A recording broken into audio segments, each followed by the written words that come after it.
All right. So, good day, everyone. You're welcome to Special Medics Educational Services and Consultancy. And this is just a quick one. We are doing a quick one at the moment. So, we are going to do a quick review on calculations on friction. It's going to be a fast one. Just want to give us the concept in this particular um, topic, and it's a topic that has posed problem to students as well. So just want you to pay attention. Looking at calculation on a plane surface, that's bodies on a plane surface, and body on an inclined surface as well. I'm just going to give you the concept. Just try to follow up. Okay. So and then, as I said, it's a quick one. You might be hearing some noises from the background. Just try to ignore them. Okay. So let's get started with it. So we will start with body on a plane surface. Okay, body on a plane surface. This is a body on a plane surface. So we want to look at those frictional forces that are present on body on a plane surface. Now, if you take a look at these lines you see here, this actually indicating this is a plane surface. This is a what? Is a plane surface. Okay. Now, this line, this horizontal line rather, is a plane surface. Now this slant line is telling you that the surface is a rough surface, and you should take note that frictional force is always present in a what? In a rough surface. Frictional force is always present in a rough surface. So whenever you see a surface, a slant line on a surface like this, you know it's a what? Is a rough what? Is a rough surface. You understand? So this is a rough surface, and in a rough surface, frictional force is always present in a rough surface. But when you don't see a line, a slant line like this, you know the surface is smooth. And when the surface is smooth, it simply means the frictional force present there is equals to what? 0. So take note of that. Smooth surface, there is no slant line on the horizontal plane. Rough surface, there is a slant line on the horizontal surface.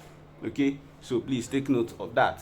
Then take note, frictional force always acts in the opposite direction to a particular applied force.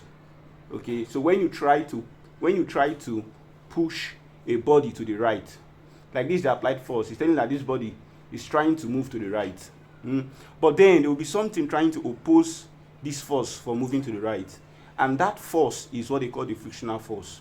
The frictional force is a type of force. This is just the applied force.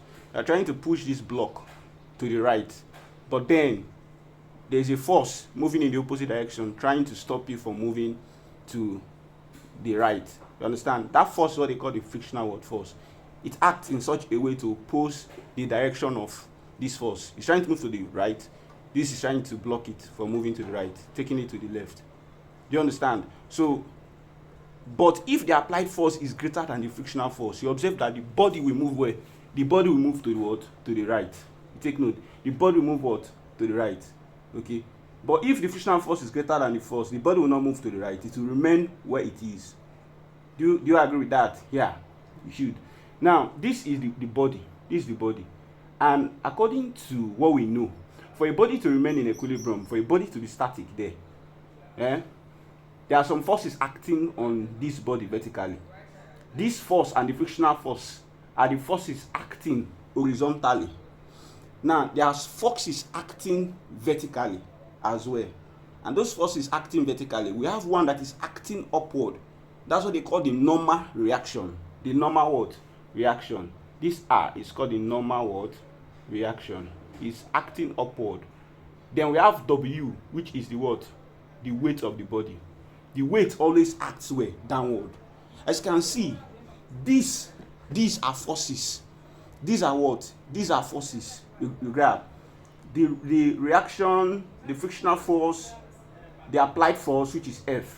F is the applied force. All these are what? All these are forces. And the unit for force is in Newton. The weight is a force. Reaction, all these are forces. Frictional force, which is Fr, that's the frictional word force. Okay. But when we talk about the horizontal forces present, the horizontal forces present is, we have force and what? Frictional force. We have force and what? Frictional force as the horizontal force is present.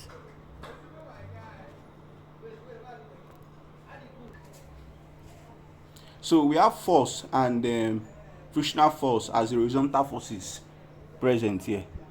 Okay, these are the horizontal forces present. So these are the horizontal forces. Then we have the vertical forces. We have the vertical forces, and the vertical forces is the reaction and the weight. Take note. Now we've gotten the vertical forces, we've gotten the horizontal forces. Okay, so let's now assume this body is trying to move to the right. Let's assume this body is trying to move to the right. Okay, let's assume this body is trying to move to the right. We are going to have the force minus the frictional force is equals to what? You know, force and frictional forces, they are both forces. So what is the formula for force? It is ma. The formula for force is what? Is ma. So force minus frictional force is equals to what? Ma. Do you get now? So because see, if the body is moving to the right, we are trying to say that the force is greater than the frictional force. For the body to move, the force, that's the applied force moving to the right, must be greater than the frictional force. So force minus frictional force will give you ma. Now remember, the formula for frictional force, which is Fr, is equals to U mu R. This mu is the coefficient of static friction. Coefficient of what? Of static friction. This is the coefficient of static friction. Okay? Coefficient of static friction. Then R. We know what R is. Okay? We know what R is. The R is your reaction. Is your reaction. So it simply means in this particular aspect now, the force minus what's the frictional force now? It is mu R is equals to what? Ma. Okay. Now at equilibrium, R is equals to the weight of the body, because at equilibrium the sum of the upward forces is equal to the sum of the downward forces. So R is equals to what? W. So if that is true, force minus mu, this R will now be equals to what? W. The weight is equals to Ma. Then the force minus this, remember, the weight of a body is equals to what? Mg. Recall, the weight of a body is equals to what? Mg. So this is now force minus mu, Mg is equals to what? Ma. So this is how your expression is going to look like for a body on a horizontal surface trying to move to the right. You understand? On a rough surface. But if the surface is smooth, if surface is smooth, the frictional force will be equals to 0. So it simply means from that force minus frictional force is equals to Ma. This will now be F minus 0 is equals to Ma. Then your force will be equals to Ma. This occurs when you're having a smooth surface. When you're having a what? A smooth surface. So please take note of that. Now remember, if the body moves with